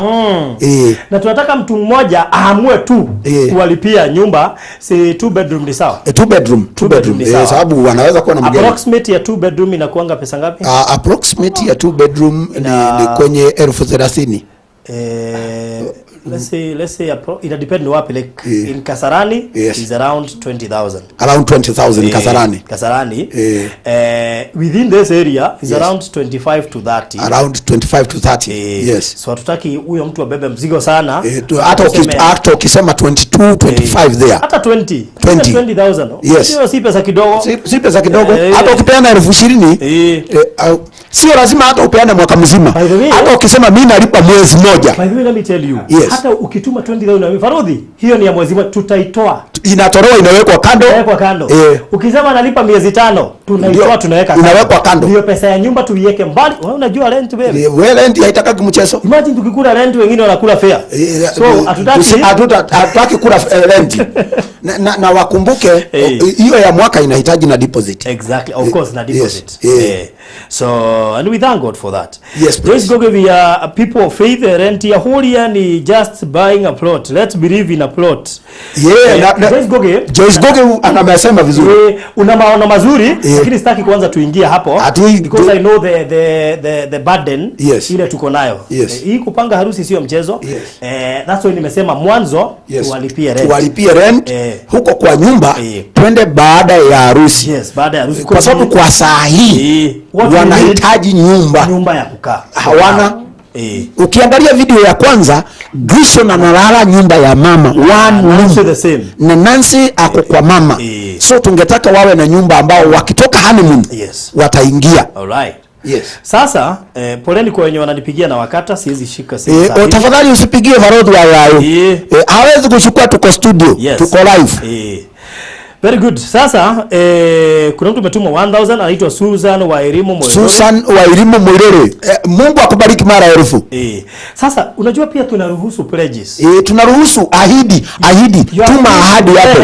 You are free to pledge. Ndio. Na ukipledge tafadhali tusikukumbushe, unajua? Usikumbushwe. Ahadi tafadhali na ukumbuke. Kitu ya kupeana si kidaiwa si vizuri. Kidaiwa kama rent.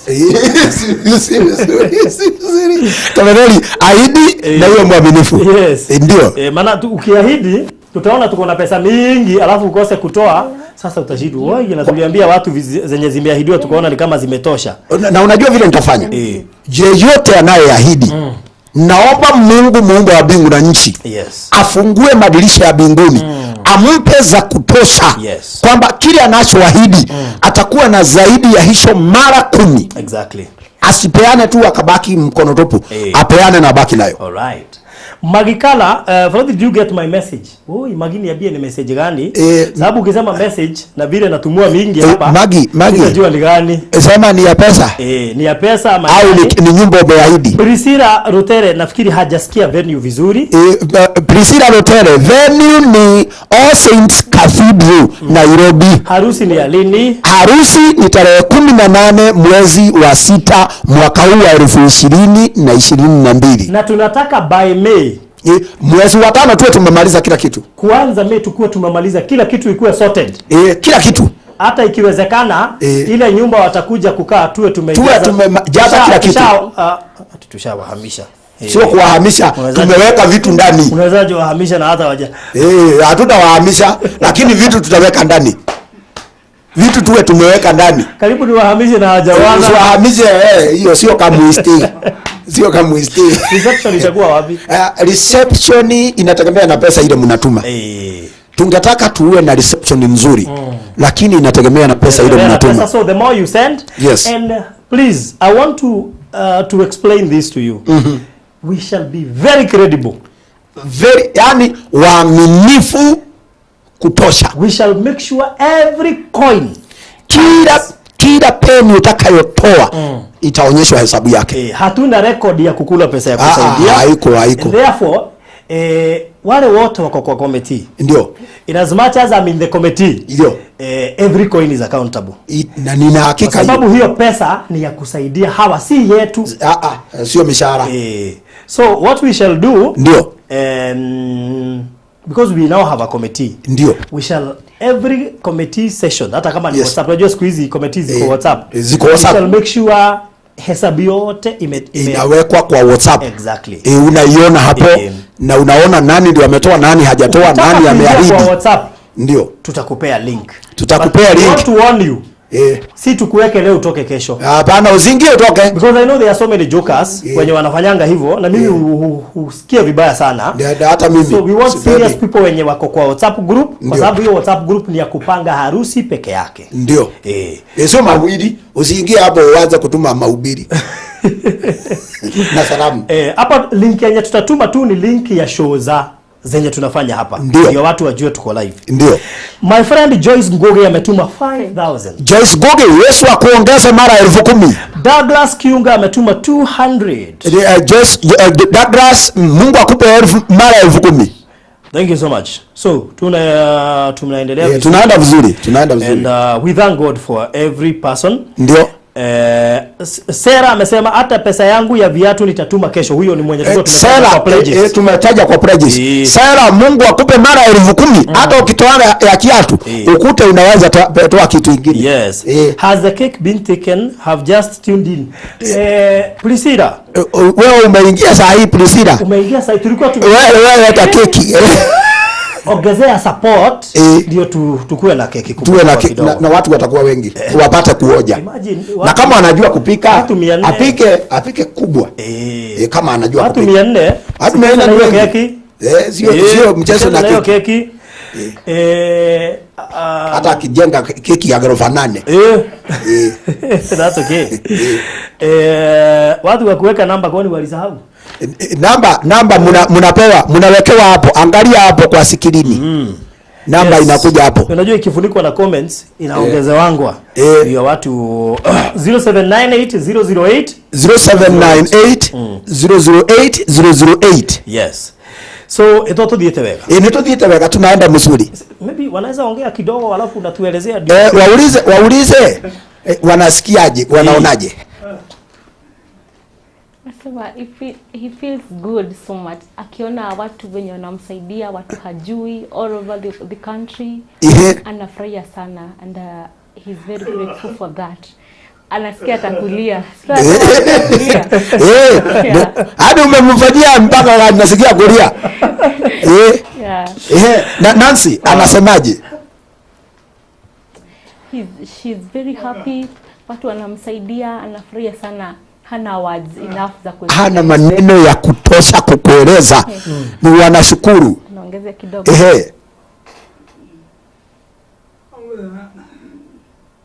Friday.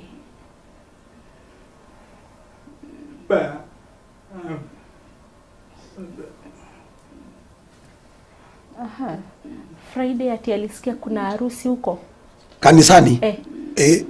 Huko. Is that possible? Ikue Friday then Saturday kunayo harusi. Anasema si wedding yao itakuwa date 18. Oh, this Friday.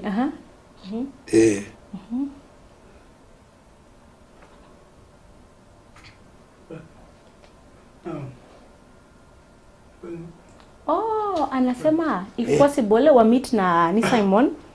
Simon wa meet Friday. Yes, waongee kidogo plus wana pledge kani gown zikuja mapema ajipime mapema. Yes. Mtazamaji wa Farodhi wa Dayo TV. Yes. Wanaomba wewe ulioahidi kama gown ifike mapema, wajipime mapema ili kama ni kubwa ijulikane ni kubwa au kama ni ndogo ijulikane ni ndogo. Vitu ifike mapema. Wanashukuru sana kwa ahadi zako. Na wafurahi ndio wenyewe wanaeleza, si unaona? Tunazidi kupokea hela. Hela inaingia. Manake Penina Njoroge amewekelea 5,000. 5,000. Mungu akuongeze na wewe mara 10,000. Priscilla Lutere amesema I do bake. Yes, can we combine effort with whoever had offered earlier and make one? Priscilla Lutere, wewe unapika keki. Mungu akuongeze mara 10,000. Utapata namba ya ofisi, muwasiliane na ofisi. Namba mnatumia, you can just call ama unipate inbox, we shall discuss that. Haya. Plus watu wenye wanapenda kusimama harusi, just inbox them. Watu wenye wale wanaweza taka kusimamia harusi. Namba hizo zao inbox, waandikie SMS. Sema ningependa kusimamia. Wow, hiyo 1500 nimesema Penina Jeroge, huyu Penina Benjamin Pora. Penina Benjamin. Yes, tuwakubariki sana. Thank you so much. Uongozawe mpaka watu washangae. Kezia Chege 2000. 2000. Mungu akuongeze mara 10,000. Unajua kwa faida ama nufaa ya mtazamaji wetu. Ndio. Na ameingia saa hizi na hajaiona story zao. Yawaje ziko YouTube. Ndio. Si uambie kidogo, uelezee kidogo kwa nini tuko hapa. Unajua ni kweli kuna mtu ameingia saa hii amekuta tuko live, hajui ni nini. Tuko hapa kwa sababu ya Grishon Kamau na Nancy Wakonyo. Wote wawili ni deaf. Wamependana. Walikutana kwa Facebook. Na wakapendana. Na wakatembeleana. Wakaona kweli huyu ndiye mtu. Na wakaamua kuoana ni lazima. Na wakanisungumzia. Nikaona wasiende ile ya come we stay. Nikaja kwa rafiki yangu Farodhi wa Adhayo.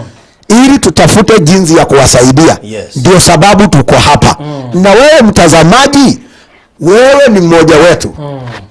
Nguvu yako inahitajika hapa. Uwekeze nguvu yako hapa. Tuwasaidie waungane, waoane. Unaweza kufanya hivyo kwa kutoa kitu. Labda uwape nguo, labda uwape sofa set, labda uwape kitanda, labda uwape fridge au deep freezer au jiko, au unaweza kutoa hata pesa yako ikaingia katika mipango hii.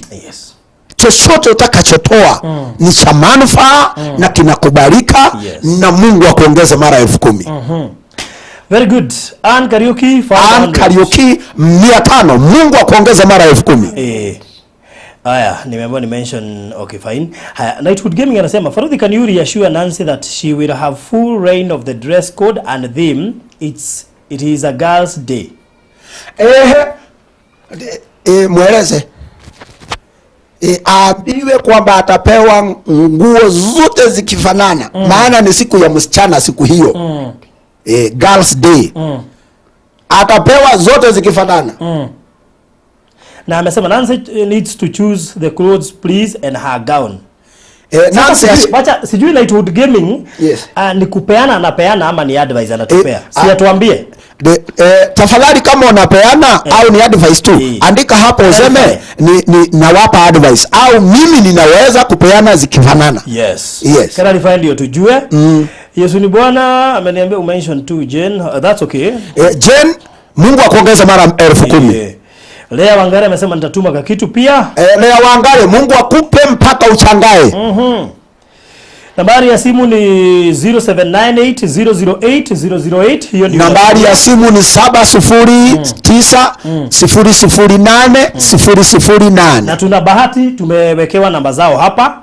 We have Grishon Kamau. Namba ya Grishon iko hapo 0706 873 486. Nancy Wakonyo 0704 214 214 947. Usiwapigie maana hawasikii. Unaweza kuandika SMS wataona. Kuongea na wao SMS kwa SMS watakujibu. Na kwa WhatsApp. Hi Freddy, I'm Dorcas. I sent the Kabu my support. Dorcas uongezewa na Mungu mara 10,000. Alituma. Thank you so much. Alikuwa ametuma. Asante sana. Thank you so much.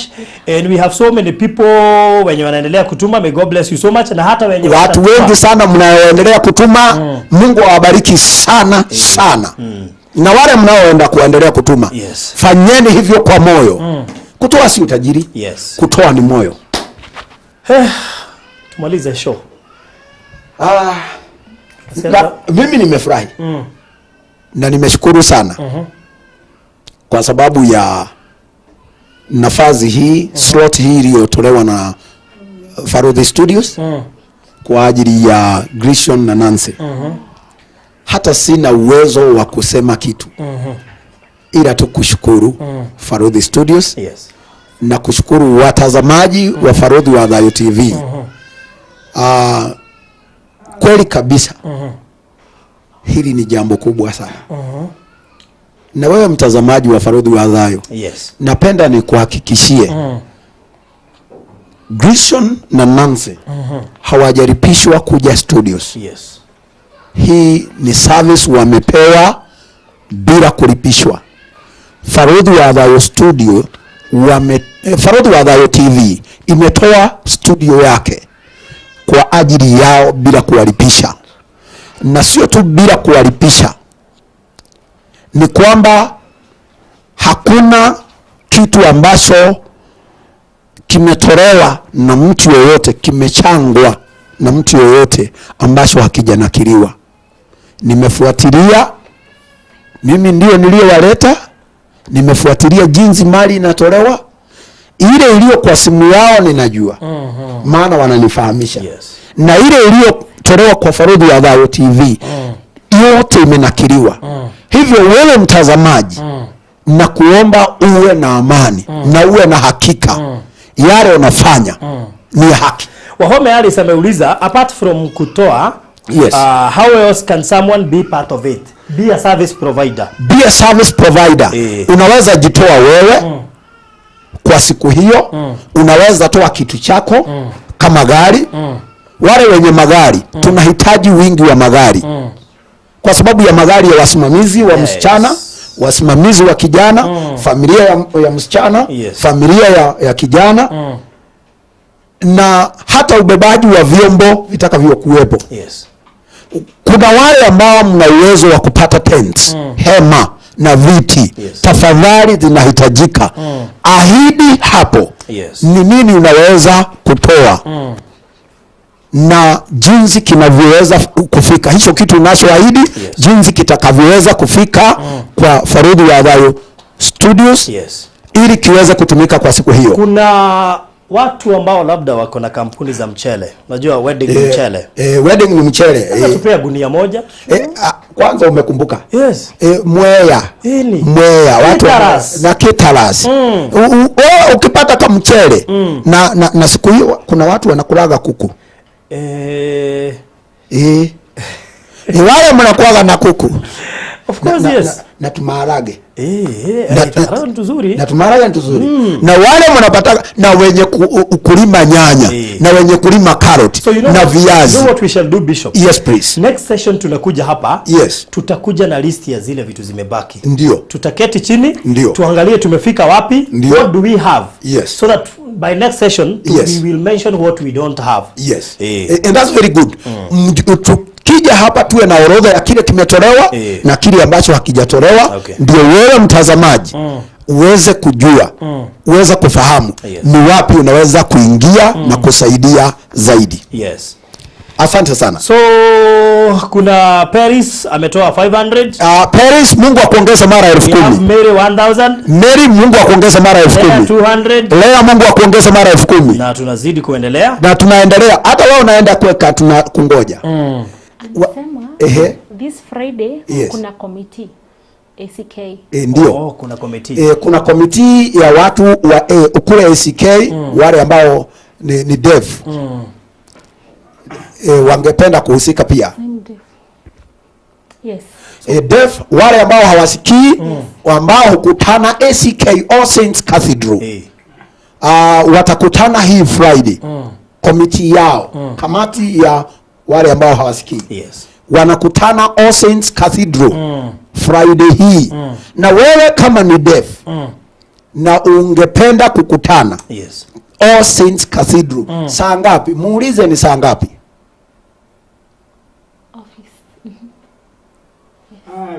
Office. Okay. Anauliza committee meeting time. Anytime. They are available. Sawa. Watakuwa kanisani. Yes, from 9 na kuna binti ambaye ndio huhusika na maneno ya Howard Deaf hapo All Saints Cathedral. Anaitwa Mercy. Yes, anamjua. Ukienda All Saints Cathedral, uliza Mercy. Atakuonyesha mahali wanakutana. Number 2, we need expert one expert, mtu mwenye ujuzi. There are those people wanajua ni nini inahitajika kwa kila kitu. Atakwambia kwa ground kutahitaji watu wakati wa wedding. Yes. Kanisani kutahitaji ushers. Yes. Kuna watu wako hivyo wanajua. Wewe ni expert, umehusika sana na mambo ya harusi. Una uwezo wa kutusaidia. Because we have like 5 sessions. 5 sessions, yes. Number 1 session, yes, ni kwa kijana kwenye atatoka. Ndio. The second session, yes, ni kwenye msichana atatoka. Ndio. Third session ni kanisani. Fourth session ni photo session. Fifth session ni reception. Ndio. Sixth session, yes, ni wacha sema sasa hizo session zote, yes, ushers kutahitajika ushers. Yes. Kutahitajika ushers wa kutosha na protocol. And this time around, because we may not spend all this money, yes, for the sake of hizo vitu zote kununua, we need also people to kujitoa, watu wajitoe. Wewe uliye na ujuzi huo, Asha jitoe kama Asha. Jitolee tu. Umehusika mahali kwa protocol labda kanisani, na unaweza jitoa siku hiyo, tafadhali tunakuhitaji. So na thank you so much Wahome Alice kwa sababu ya kunikumbusha. Wahome Alice, Mungu akuongeze hekima na ujuzi na mali. Sarah ameniambia mambo ya kupika iliisha, saa hii ni digital outside catering. Na ni kweli sana vile anasema. Sikukuja watu watupe offer.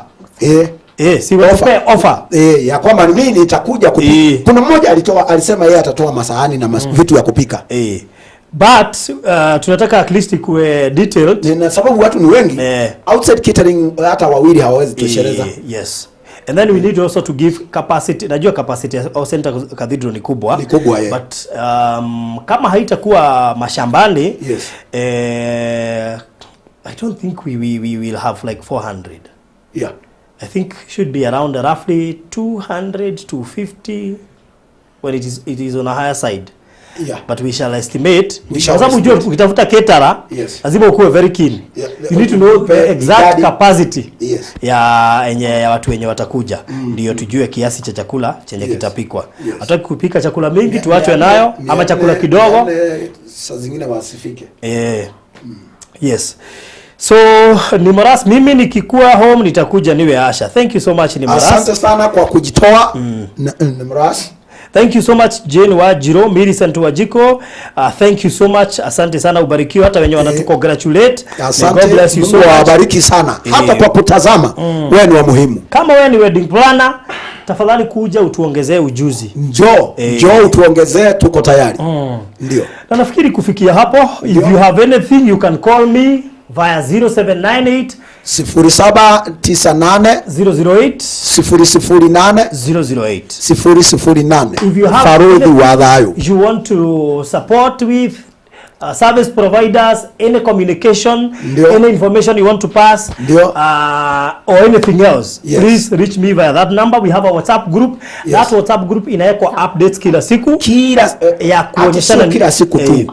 Kwa siku naona inawekwa updates hata mara 2 mara 3. Exactly. Reason being, we are updating any coin that comes through, yes, any pledge that comes through, yes, hata kitu chochote je kimetolewa kinawekwa hapo so that people are able to see and on time. Na imekuwa transparent. Yes.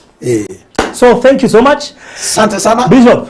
Hii kazi lazima tufanye. Unajua uliniuliza mimi nikakwambia it's possible. It's possible. Inawezekana. Ukisema it's possible, lazima pia uonyeshe unautia nguvu. Yes. Na kweli inawezekana. So far so good. Nashukuru. So tumesema wedding ni tarehe 18 18th of mwezi wa 6 2022. All Saints Cathedral venue. All Saints Cathedral. Nairobi. Ndio. Nairobi Capital City. Pale karibu na Uhuru Park. Inaitwa that roundabout. Inaitwa not Haile Selassie, Kenyatta Avenue roundabout. Kenyatta Avenue roundabout. Lakini imeangaliana na hoteli ya Serena. Na uko karibu na Uhuru Park. Uhuru Park na Serena. Kwa hivyo tukimaliza tunaenda kupumzika Uhuru. Tunaenda na ni karibu na NSSF. Still chenye mtatuma ndicho kitatu guide.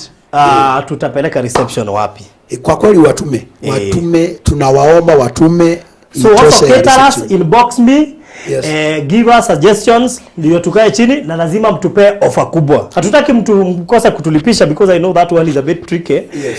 It's more than service providing. Yes. It is more of, unajua caterer lazima kuja na watu wake na nini na nini, lakini at least tucharge vizuri. Usilipishe sana.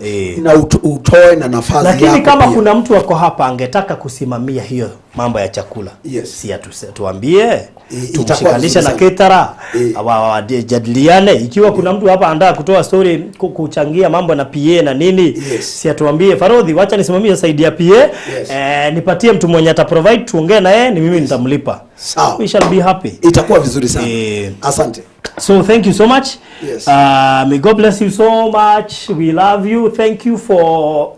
Sasa sijui niwaambie nini. Yaani mmejitolea. Kwa shukuru wamejitolea. Hawa ni marafiki wa ajabu, watu wa muhimu, ni watu wazuri. Mungu tu ndio anajua. Yes. Wabarikiwe. Asante sana. Si nafikiri labda kama kuna kitu nataka kusema.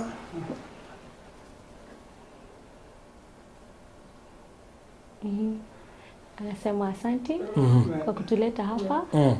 And may the Lord bless you. All right. You're good people. We feel humbled and we feel happy a lot. Okay. And we hope for the best. All right. Amen. Yes, God bless you. Mungu akubariki.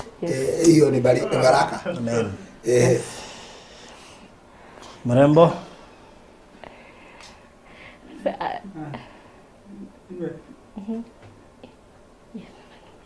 Yes, alikuwa anaweza kama nimemwambia about Friday, nikamwambia nishamwambia.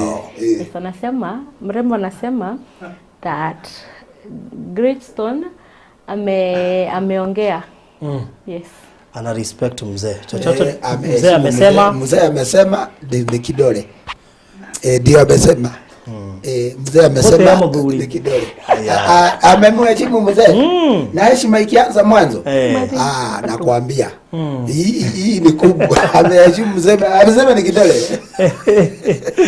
So Bishop, tuombe ndio tu, lakini kabla tuombe, yes, let me wacha si aongee. Ruth. Yes. Waambia watu when the sign language interpreter wetu umesomea wapi? Okay. And do you offer these services and yeah. Yes.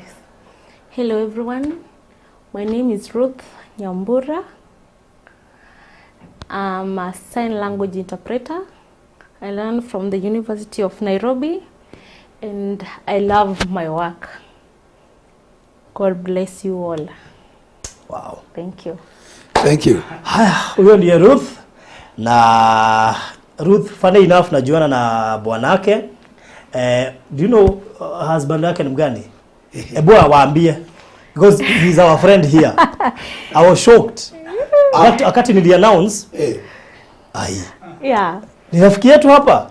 Wakati nili announce akani inbox. Mimi niliona pete nikajua ni mke wa mtu. Lakini sikujua ni mke wa nani. Acha tuambie, manake hata nyinyi mnamjua. Mnajua bwana yake. Aya. Mnamjua, I'm sure. Yeah, Mrs. Cairo na yeye ni mchezaji wa keyboard. Si anachezanga keyboard hapa. Cairo. Yes. Ama Mama Robin, yeah. Kucha maneno. Wanajua Cairo wenye anakujaga na Elijah. Elijah in the band. Yes. Huyo keyboardist. She's the wife of Cairo. Hii ni nyumba imebarikiwa. Imagine. Ni nyumba imebarikiwa na ni kumaanisha yeye si kumjua kitambo. Yes. Lakini Cairo tulianza naye nikiwa kwa radio. Nilikuwa nawaita bado wanacheza keyboard. Wanacheza keyboard kwa radio. Sijui kama by then walikuwa wamepatana. Maneno imeisha. Juu siku nasikia akitajwa. Huko wanasikia sana. Hapo nimeona mtoto ni mdogo. Nafikiri sasa yeye alikuja leta. Hiyo mpango wa radio. Anyway, so thank you so much, Ruth. We are so much humbled. May God bless you. Ndio. Tunaheshimika sana kuwa na wewe. Thank you also to our committee members wasisahaulike. Part of them ni Maina wa Mariad, Pastor Garoya, Bishop John Dongo, and Pastor Monga. Na Pastor Monga. May God bless you so much. Watu wa maana. Let me also thank my secretary. Yes. Anaitwa Jasmine Morugi. Jasmine. Ako in charge ya kuandika hizo pledges na nini, na documentation yote. Na amefanya kazi mno. Kazi bomba. Mbarikiwe sana. Asante. Wote, and we love you so much. I love you so much. Nawapenda sana. Nawatakia kila laheri. And we shall do all we can to support you and make sure that you are happy during that special day. Asante. Yes. Na wamesikia hiyo. Hata mimi ninawapenda sana. Wow. Na nafurahi. Kuna waheshimiwa hatujawasema. Hawa walio nyuma ya mitambo hii, nyuma ya kamera, wanafanyaga kazi ya muhimu sana. Our crew. Nilikuwa appreciate wakati nilikuwa nasema crew yetu yenye tunaendaga nayo huko na yenye bado watakuwa wakati wa wedding. Ndio. Watakuwa in charge. But maana ndi tunarudisha shukrani kwa kila mtu. Thank you to our special crew yenye inahakikisha kila kitu iko sawa. Na kumbe ni mchezo wanakuanga nayo. Leo unaona hakuna kitu inakatika. Hakuna kitu inakatika. Wamefanya kazi nzuri. Sinaiona online. Mpaka so thank you so much. Ni muhimu sana. We would also need to invite people kwa hii harusi. Part of them ni wanasiasa, lakini niko na hofu manao wasikuje kuleta siasa. Hataki mtu akuja kuleta siasa. Waje walete vitu. Wewe uza sera zako ground. Huku kuja kama mgeni. Ukikuja you will only mention your name. Na useme umeshikilia hii familia na unasimama Nairobi ama kwa wherever. Ukija tutataja mahali unasimama. Na kwamba umesimama na hii familia. Asante. So we invite every person. Hata wewe unaweza tu invite yeyote. We have Governor Nairobi. Governor Nairobi. Mrs. Kananu. We have Senator Nairobi. Bwana Senator Sakaja. We have hiyo area ni MP mgani starehe hapa? Ni Makandara. Ni Makandara? Hiyo Osensi kwa Makandara. Either Osensi hiyo ni ya mjini. Either Westlands. Hiyo ni Westlands. Westlands nafikiri si mtu atatuelewa vizuri, lakini ni sawa tu. Lakini wa area ya Makadara kwa kina Grishon ni mtu anaweza kutuelewa. Kwanza ni mbunge mzuri sana. Anaitwa nani? Sitaki nimtaje hapa. Hapana. Najua anatazama. Na maana nilimuuliza jana. Nilimuuliza na akasema atakuja. Mheshimiwa Honorable Jambi Mary. Nominated MCA Nairobi County ni rafiki yangu. Unajua anaishi hapo Makadara. Anaishi Makadara karibu na Botela. Na unajua yeye ni wale waheshimiwa wanaishi ground. Nilikwambia. Sinajua atatukaribishia. Na kuna mheshimiwa anataka kusimama eneo hilo la Makadara. Na anaitwa kama mheshimiwa aliyekuwa Makadara zamani akapumzika. Wadhika. Alright. Karibu mheshimiwa. So thank you so much Bishop. Your time tuombe ili tumalize. Bwana Mungu, tunakushukuru kwa sababu ya wema wako na nafasi uliyotupatia. Ni kweli wewe ni Mungu. Mwanzo hatukujua itakuwa hivi. Tulitarajia, tuliomba, tuliamini, umewezesha, umekuwa furaha ya mioyo yetu. Umekuwa furaha ya watazamaji. Tunakuomba ulinzi wa kila mmoja na madirisha ya mbingu yafunguke kwa ajili ya kila mmoja. Wape mali inayowatosha. Wape afya, furaha na amani. Wape kupendwa, kutendewa haki na kuzungumzwa vizuri. Kibali chako na kiwe kwa kila mmoja. Uifanye studio hii kuenea ikajulikana kwa kila nyumba nchini Kenya, ikawa ya kutazamwa kila nyumba, ikawa TV ya kutazamwa Afrika nzima na dunia nzima, kama umeviwafanya marafiki walioko ulimwenguni kote kuwa wanatazama. Sasa fanya hata na wale wasiojua waweze kujua, wakatazame, wakaungana nasi katika kueneza habari njema kwa utukufu wako. Kwa jina la Yesu Bwana twaomba na kuamini. Amen. So thank you so much. By the way, tumesema hatutaki siasa Penina. Hatutaki kukaribisha wanasiasa, si kumaanisha tumekaribisha siasa. That's why we have a warning. If you want to support us, support us.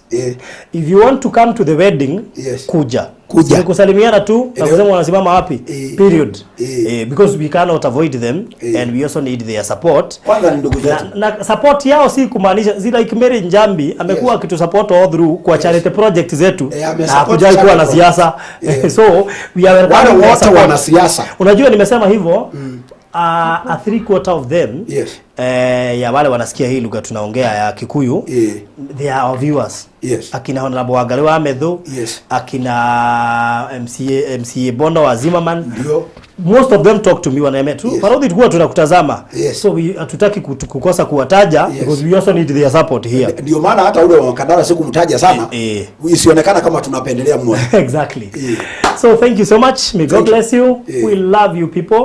Na gire kirelia li si nifanye ka mention kidogo mention ni vizuri kuwatajia. Exactly. So as Farodhi Studios we have a photography room na Farodhi Studios wako na chumba cha kupigia picha na kimerembeshwa, kina vitu zile unaweza taka. Simeona hata Simon Kabu huyo chairman wa Bonfire amepigwa, aliingia kwa mlango akaanza na picha kabla afike hapa. Ndio. So we have a very nice studio. Hata mimi siku niliingia kwanza nilikutwa na picha wa kwanza kuniraki alikuwa cameraman. Hata leo najua unapitia hapo. Akapiga mimi katoka mpaka nikapenda. So we have a very nice studios za kupiga picha. We are located at Eastlands. Mahali kunaitwa B Center. Karibu na Shujamo. Karibu na Mama Lucy Hospital. Ndio. Karibu na Greenspan. Ndio. Lakini tuko kwa estate inaitwa Socian Estate. Ndio. Tuko house number 377. 377. If you want to reach us, unataka familia yako ipigwe picha ama wewe, tupigie 0718 0718 44 4 mara 2 22 2 mara 2. Unajua sasa nachanganyikiwa. 0718 0718 44 4 mara 2 33 3 mara 2 3 mara 2. So unaweza tupigia na unaweza piga kwa studio. Tuko Facebook, tuko Instagram, kwa Facebook, kwa Instagram YouTube. Na kwa YouTube tafuta Farodhi Studios. Na niwaambie hii sio studio zile kama zile za mjini. Hii ni classic. Classic. Na iko kwa estate ndani. Na si ile una walk tu. Una book alafu ndio unakuja. Book ndio ukuja kwa sababu kuna wengi wanakuja. Na ndio tukupea wakati mzuri wa kupiga picha. So if you want to book, use that number. Ama our email ni farodhistudios@gmail.com. farodhistudios@gmail.com. Na hiyo Farodhi Studios ndio imewasponsor kuwachukulia video na kuwapiga picha. So that means we do videography, we do live streaming and we do photography. Ukiwa na sherehe inayotaka kuonekana duniani, tunapeperusha moja kwa moja. Vifaa vipo, kamera za kutosha na kurekodi na kupiga picha. Hata waimbaji wale mnaotoa, sio wale mnataka kutoa ya chini, wale mnataka kutoa video ya klasi ya juu. Farodhi Studio ndio mahali pa kwenda. Sasa another special announcement kwa watu wa diaspora, we have a project in Malindi courtesy of Maryland Realtors Limited. Inaitwa Daya Pwani. Meaning Diaspora Pwani Project. Na waambie ni mahali unavuta hewa ya bahari. Sio bahari na bahari. Haya, we are talking of 30 minutes from Malindi town. Dakika 30 kutoka Malindi town. And 100 meters from Salagate bypass highway. Mita 100 kutoka Salagate bypass. Na ni highway. Kwa hivyo kuwa kwa shamba unaona barabara. Ndio. Hizi shamba strictly ni za watu wa diaspora. Is a special package and package ya mtu wako nje ya Kenya. And an introductory project kwa watu wa diaspora. Ni ya kwanza kwa walio nje. Going for 150,000. 1,150 na ni size ya 50 by 100 na hiyo ni cash.